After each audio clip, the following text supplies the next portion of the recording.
let's get on to the most important event of the week. And we just want to have a chat because, well, I'm going to let you kind of segue into this. What is on your mind, Kev? Well, it's been in the news a lot, and I thought we should talk about it, and it's MMT, which stands for Modern Monetary Theory. And I've kind of been watching every single market pundit out there opine about it, and they have just been shitting all over it something fierce. Like we see that rightfully so, they should be. Here we go. We're starting early. BlackRock's CEO Larry Fink says modern monetary theory is garbage. Larry Summers slams MMT as fallacious. Gundlach calls MMT complete nonsense. Even Paul Krugman is shitting all over it and saying that. Oh, come on. Now stop right there. He's not shitting that much on it. Sure he was. Oh, no. He got in a huge debate with the kind of the main proponent of MMT, which is Stephanie Kelton.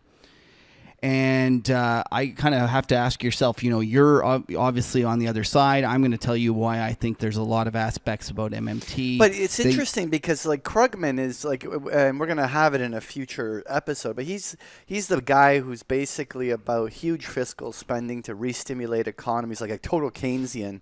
I'm surprised that he's like denouncing MMT to that magnitude. I know Summers, and by the way, Summers' interview was not that strong. In terms of his argument against it, but certainly I would have thought Krugman would have been far more open-minded to it.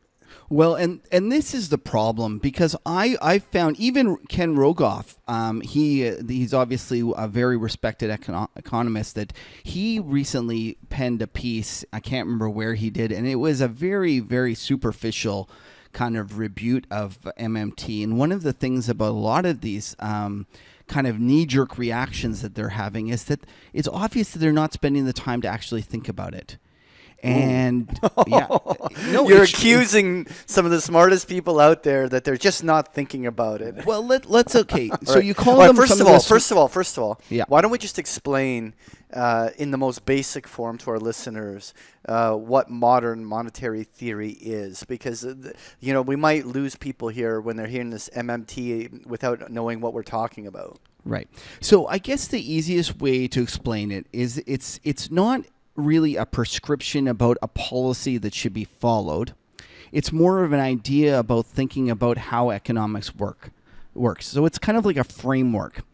And one of the ideas that the MMT crowd has is the idea that a state that issues its own currency should not be treated the same as a household in terms of when it comes to debt and having kind of obligations for the future. Because they argue that the state can always issue more paper or buy whatever it's needed to kind of satisfy any obligations, whereas a household or a corporation can't do that. So it's completely different. Now, so I know that instantly you're kind of your gut reaction. I'm triggered, but anyway, keep going. Exactly. So that's kind of your gut reaction. How can that be? That doesn't make any sense. No. I know exactly how it could be, but anyway, go for it. Okay. So one of the main kind of ideas when you're thinking about MMT is this, where a lot of regular kind of economics thinks that a country or a state is financially constrained, meaning that they have to borrow to go and to spend. MMTers look at it and say, no, there is no real financial constraint to an economy. There is only a real kind of resource constraint. So by that kind of tenet, they think that the only thing stopping an economy is inflation. Well, the only real constraint is inflation. That's correct. So they would argue that, and this is the easiest way to think about it, if there is slack in the economy of any sort, then it makes more sense for the government to put those resources to work. Either it be hiring people or fiscal stimulus of some sort, because the entire output of the economy will be higher than if the government hadn't done that. Right.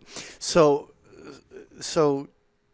now I want to break this down, first of all, talking about the government itself and their ability to create that money. And I want to talk about inflation as well. But is there a core thesis you have that you want to kind of say right off the bat as to why, what's your thinking on this before we start to dissect this? Well, I'll tell you when what the light bulb switched for me was when I was watching a presentation by Stephanie Kelton, and she went through and she talked about the whole process of the government spending money. And she said, everyone believes that the government goes out and borrows money and then spends it.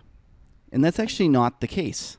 The government goes out and spends it, and then by law, and this is purely a self-imposed law, is forced to go out and borrow that money to offset it. And when I kind of thought about that, I was like, oh my goodness, like that actually changes the whole way I think about things. And Right. So let me just kind of pine in here for a second on this. So this is where my big thing is about modern monetary theory is because we're talking about redrawing everything because the elected governments, whether we're talking in Canada or the United States or in many other developed nations, there's a very distinct separation between central banks and elected governments. So, and the elected governments essentially outsource the management of money supply and money and credit and everything like that to the central banks, giving them a mandate. In the case in the U.S., it's about a target inflation rate and optimizing unemployment. And in Canada, for instance, it's a target of 2% inflation. And essentially, they outsource that money supply and credit and all that stuff to the central bank. And the elected governments can only spend within their means and borrow in the debt markets, and the central banks are simply managing the money. Now, we're talking, in my mind, with modern monetary theory, of basically through law, in some way or another, basically breaking that relationship. Am I getting that right? Is that the way that relationship exists in your mind? yes, you are correct that it is no longer monetary and fiscal working independently of one another, and it actually might be a case where they're working together. So there would have to be a legal change. There would have to be some way, like a Congress would have to essentially redefine the mandate of the central banks, of the Fed, in terms of what their role is. Because So under one the second. current Let me format- just stop you there because Yeah, this okay. is the problem: is that MMT isn't really saying you must do it this way. It's not saying, like, everyone thinks this AOC woman is taking MMT and run with it, and they think that's the only form of MMT out there, and that is not the case at all. But what MMT is saying is that, hey, wait, right now we're using only monetary kind of levers to move the economy. So let's face it, when 2009 hit, what happened with the Federal Reserve? They re-liquidated the system through quantitative easing. That's right. MMTers would be much more like apt to say, okay, monetary stimulus is somewhat constrained, especially at the zero bound, and therefore more fiscal makes sense. Sure. And to some extent, it's working together in concert. Now, at its extreme, MMT or some MMTers, like there's a fellow by the name of Warren Mosler, and he advocates leaving rates at zero. And instead of moving interest rates up and down, he argues that you should move taxes up and down. Meaning that when inflation goes below the target rate, you reduce the taxes. And when inflation goes above the target rate, you increase the taxes. And some MMTers might even argue that should be automatic, that the moment that inflation goes above this rate over a certain period of time, therefore taxes should automatically go higher. Okay, so just to clarify to our listeners, the idea that at least what I've heard Stephanie reference in this is the idea that essentially the government spends projects and everything. The budget you just spend as much as you need to stimulate, and anything that is a shortfall beyond the taxes collected is essentially money that by the government is essentially printed into existence. So again, this is what Stephanie would say is it's a political choice. So right. We can go and we can borrow, in the bond market for that if we want. We can, or the Federal Reserve could buy it, or we could just spend it and not even account for it, which will eventually create inflation. But at that point, taxes will go up and it will go the other way. So this, in some degree or another, this makes sense to being the end game to the debt super cycle that Ray Dalio talks about. This 40 to 70 year super cycle, whatever the time frame was, because there's so much debt within the system that it's constraining the ability for the governments to do things. And so this idea of MMT is sort of, well, the debt isn't as big of a constraint as everyone is making it. And we could zero out interest rates and do stuff. But what I wanted to ask you is that why is what Japan is doing not already MMT? Okay, you're absolutely right. But let me elaborate before you, okay, because I want you to answer that. Okay. But so in my mind, what we have is a situation where they've zeroed out interest rates, and the central bank, the government of Japan, basically does all of their spending. They go into the government, the JGB market, issue all the bonds, which are being issued at 0%. And the central bank essentially has a yield curve target. Basically, they're not going to let interest rates go above a set amount. And they basically go buy every single bond that is not to keep the interest rates pinned to that area.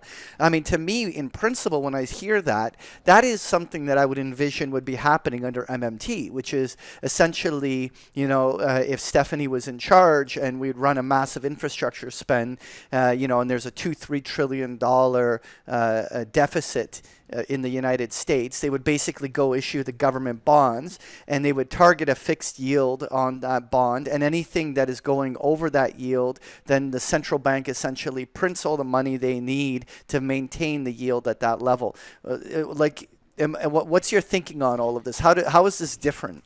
Okay, so Japan is different in this way. Every single time the economy was about to take off, Japan went and raised taxes. So if you go look at inflation and pull up Japanese inflation over the last 2 decades, you'll see that it has averaged 0. And so it isn't truly MMT in that it's not achieving their target rate. And what they should be doing, and this is actually not trying to balance the budget every single time the economy gets going. And that's why Japan is not an example of MMT. And ironically enough, okay, let's stop and think about this for a second, about the United States right now. And I contend that President Trump is one of the closest examples of an MMT president, and actually MMT leader, that we have seen in a long, long time. And I know the people of the right are going to tell me, no, that's not the case. But let's just stop and think about what he's done. Here we are. We're 8 years into a business cycle, or we were 8 years into a business cycle. No, it's almost 9 plus years. No, but it was 8 years when he went and did his tax cut. Right.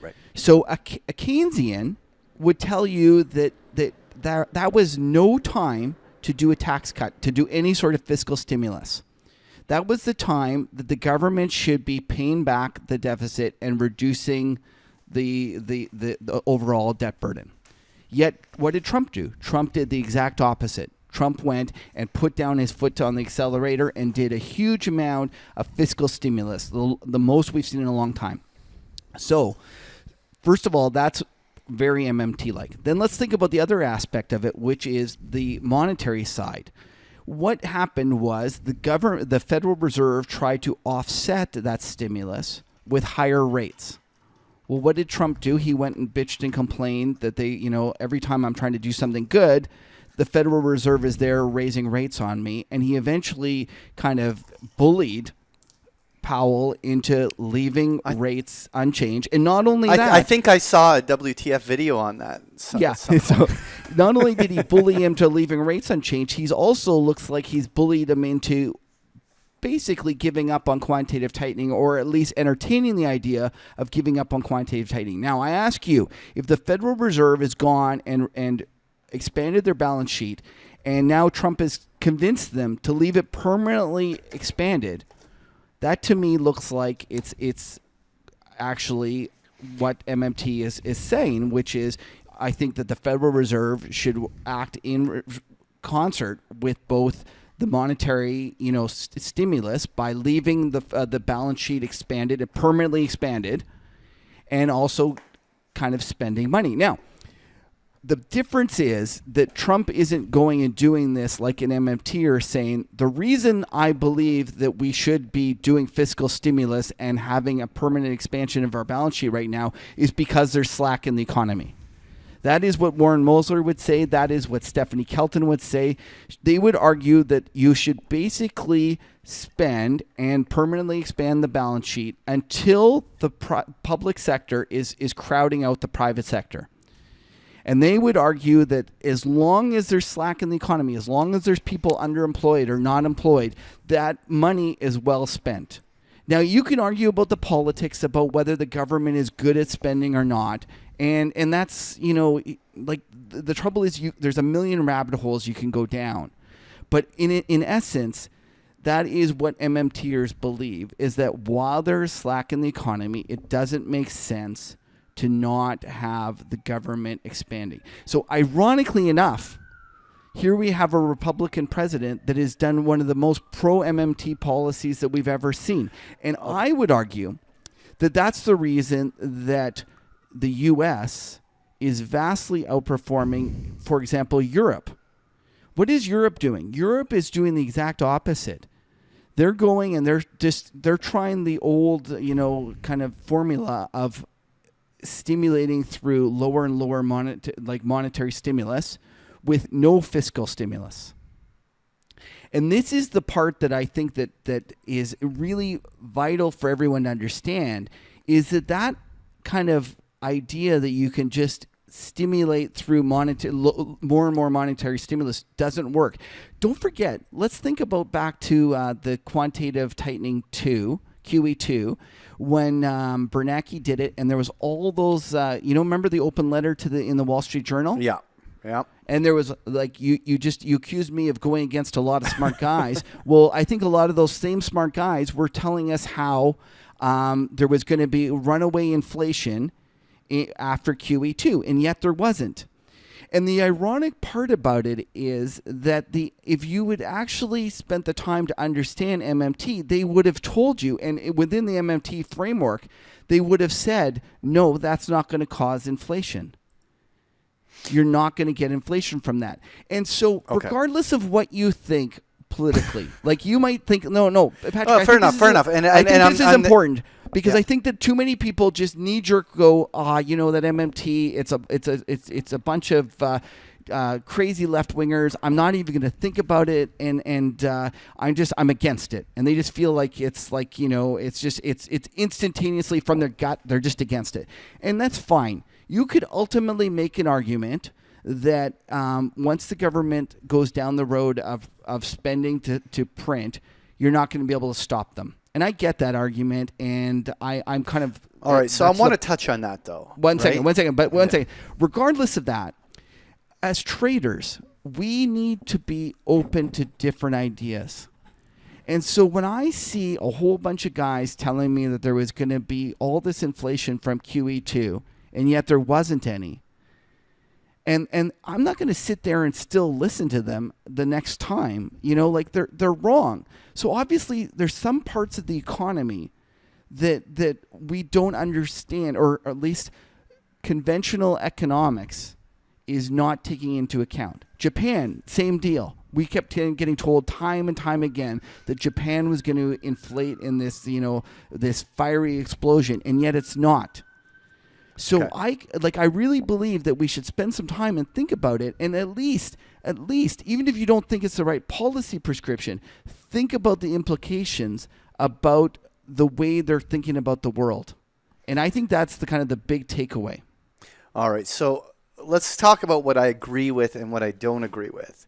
Now, first of all, I actually am completely for the government acting in a role of stimulating the economy. I don't want to accidentally be called a Keynesian, but the core of the idea that the government should step in and fill that gap and make sure full employment and full capacity is being reached in an economy. I in principle agree with all of those things, but what I have a problem with is this idea that of MMT being only constrained by inflation. Okay? Okay. And so first of all, in my mind, the first thing that I think of when I think of money is, well, at least the traditional definition of money, one of the key elements of the three elements is that it's supposed to be a store of value. And really, in the idea of MMT is that money is not necessarily a store of value, but rather a social contract from which we as a society are conducting ourselves as a community, as a country, and the money is just a way of allocating. It should be taken away from people that, let's say, hoard the money, and that money is being created and moved around to create a really good economy or something like this on that lines. But to me, when you are given the ability to print money and create it that kind of mass, that to me is truly just a tax on savers, because what you're doing essentially is diluting the value of those people that have earned and saved money. Now, not investors who own stocks and things like that, because they tend to be inflation protected in those things. But we're talking about mom and pop who have, a couple $100,000 sitting in their bank account, and they prefer holding the cash. When you go out and print and create this kind of money, it's a synthetic tax on their savings. It's a transfer of wealth. That is happening. Maybe it's the right thing. Maybe it's what's supposed to be, but it is what it is. And the second problem I have is the fact that inflation is a boogeyman concept to me. This what defines inflation? I mean, what is it? This basket of a couple hundred things that we're measuring. The price of a television or a bag of carrots. I mean, the thing is, it's a political fiction. It's whatever we want to put in a basket that we get to define, and then what those things in the basket that define inflation can be manipulated, whether it's through things like substitution rules or even through things like, for instance, you don't want the price of carrots to go up. Well, you just offer farm subsidies to farmers and put a price cap on what you can put on carrots. So now there's no inflation coming from carrots. The fact is that this is all political fiction. So when someone says that the only thing that this constrains this is inflation, well, when you realize inflation numbers themselves can be redefined as many times as you want by a government, then there's really no limit to how much money a government can create. Okay, so Patrick, I'm not going to disagree with you. You have kind of a fundamental, different opinion about the way the economy works. I'm not opposed to the thing. It's about what is you're much more. You're kind of an Austrian, and I get it. I understand. But let's stop and think about the current environment, and you're probably let's stop and really think about what they keep doing. They keep lowering rates lower and lower and lower, in trying to stimulate things through monetary means to create this inflation. Right. And let's figure out if that's actually kind of creating the outcome that we want as a society. What's happening to our inequality amongst our society. If you were to say to me, okay, we're going to go to a different system, we're going to actually put the price of money to kind of a kind of more fair value, and we're going to actually be interested in maintaining the purchasing power of the dollar, I might not agree with you, but at least I could respect kind of that decision. But the current environment of just trying to do it only through monetary means is just ridiculous. Like and you just Well, you can see it's exacerbated by the fact that capitalism in its current form, is broken.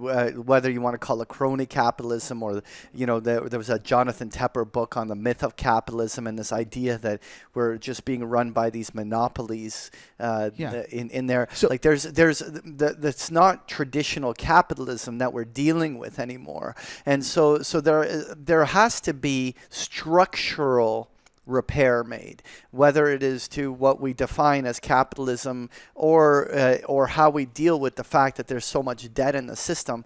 But this idea that just means that we should just write a blank check and let the governments basically spend and destroy the actual unit of exchange that with this money that we use by diluting it through the creation of huge amounts of it. It just doesn't make sense to me. It's nonsense. I hear what you're saying. Okay, now let's stop and think about it from a millennial's point of view. And like if you were a millennial and you were, and I'm sure there's some listening, you guys should be pissed as hell. Like millennials or the next generation, they should be... Oh, that's the fourth turning, dude. Okay, one second. Let me explain to you why. You're getting all these baby boomers, the Larry Summers, the Larry Finks, Gunlax. I don't know if Gunlax's a baby boomer. He might be Gen X with us, but the other two are definitely baby boomers. Telling you how that you can't go and stimulate the economy and pay for stuff because you're then be devaluing the value of wealth. But let's stop and think about what these boomers have promised themselves as a kind of a group. They have promised themselves all sorts of obligations from a pension and kind of Medicare, all these promises. And have they saved for them? Have they put that money aside? No, it's up to the millennials to pay for it. No, but all they've done is written themselves a check against the next generation. And then they have the audacity to go and to say, you know what, you guys can't devalue, our wealth because, it's just wrong. Well, listen, as traders, we shouldn't really get into too much of an argument about what's right and wrong. No, really, honestly, we could sit here and we can argue about what we think should be done. There's lots of places on the internet where you can go and debate that all you want. The reality is that we're here to think about what will be done. Yeah. And so when I think about the current state of affairs, you kind of think about the big, huge debt burden we're under. I kind of view it as there's three outcomes from this huge debt burden. One of them is that we grow our way out. And this is what a lot of these pie in the sky guys think we're going to do. And if you ever go look at the math, and you realize that, with a 85% debt to GDP ratio, how many years of kind of 1%, of growth you need to actually get rid of that debt, it's huge. It's not going to happen. Like there's just no way we're going to grow our way out of it. Okay. So then the second way we can get out of it is the fact that naturally with that amount of debt, the system wants to implode on itself. And I think this is what you saw in 2008 with the great financial crisis. That system was trying to implode on itself because there was too much debt in the system. And it was trying to do a 1929 style reset. And if we had let the system go and, just written off all that bad debt and kind of changed the chairs, like moved things around and stuff, we would have come out of that. Yeah, it would have been a couple of years of really, really bad outcomes. And then we would have come out of it all kind of the stronger. But it was very clear that the system, the political environment there was no appetite for that. Okay, so we know I don't think there ever is. Yeah, so we know we can't grow out of it. We know that there's no political appetite for a kind of a credit destruction event. Okay, yeah. So what does that leave the options? The third option and the only real option is to inflate our way out of it. Yeah. And I kind of laugh because remember that scene in Ghostbusters when Zool says you can choose the instrument of your own destruction? Yeah. And everyone and he says, don't think of anything, and then all of a sudden the choice is made, and it's the Stay Puft Marshmallow Man. Yeah. Although I'm fascinated by MMT because I think that a lot of the ways that they rethink about economics are much more practical in terms of how the markets really work. I have no doubt that, like all things, we're going to abuse it, just like we've abused. For sure. Yeah, we've abused monetary policy. Like, listen, you know what? We've abused monetary policy, and I think eventually it will be abused, and eventually it will cause too much inflation. I have no doubt about that. I'm just saying that from a perspective of what's going to happen, that's the most likely outcome. Right? Yeah. Like, let's just face it. Well, so the truth MMT is that the existing system is broken. And what I'm complaining about is that the MMT would be broken from the start, but in the end, it's replacing another broken system. It's just it's the devil you know versus the devil you don't. I disagree with you that MMT is broken from the start, and I'm much more I believe in it more than you do. But I do want to say one thing. I was talking to a buddy, and he had this great analogy. And I'm going to read what he says. He says, the analogy would be a science or medical researchers studying how the human body works and concluding that exercise can help stimulate blood and oxygen flow, etc. After which the critics say, no, if we listen to these guys, everyone will exercise till they drop, get dehydrated, and end up in the hospital. Therefore, we should ignore all their findings. Like, why does it have to be MMT? Come on. No, honestly, why does MMT have to be? It's going to end in disaster right away. They're going to not take right it way away, too far. but it does destroy. Well, first of all, listen. If every country in the world adopted some form of MMT, and there was a systematic kind of where all countries are sort of going through this all simultaneously, I could see that. But if only one country was to implement this, you're talking about the risk of potential significant currency risk. Wait, I have to interrupt you there. What are we experiencing right now in the U.S.? Are you there? Yeah. Like, think about it. Yeah. Just like you're telling me that the Trump is going and doing fiscal stimulus at a point when he should be going the other way, and yet the dollar's going up, not down. Yeah, but that's a world reserve currency issue. Oh, with the God, fact you're that giving me all this this shit. Come, It's a typical, like it's gonna be like all these other guys. You're just gonna dismiss MMT. Anyways, all I'm saying is open your mind. Like, just like at least don't dismiss it as drink just the Kool-Aid. Send me the Kool-Aid. Which flavor am I drinking? Here, have a hit of one? this, man. Have a hit of MMT. It's good. Are you cracking open another beer? Yeah, I'm all right. Yeah, you're on fire here. All right. This is my okay. Anyways, listen. All we should I know, let it go because we're definitely we're gonna becoming let like Alex Jones on Joe Rogan, just rambling on forever and ever. Yeah, all let's I'm move on. asking the listeners is don't just dismiss it out of hand. Spend some time thinking about it, and at the very least, regardless of whether you think it right or wrong, understand it, because it actually can help your trading. It can help you understand that kind of this monetary madness might not cause the inflation that you're expecting, and that there might be other, like the economies might not work like you think they work. Well, my only advice is that if that happens, own real assets and don't hold cash. Anyway, well, and that's a great piece of advice, and I think we can both agree on that.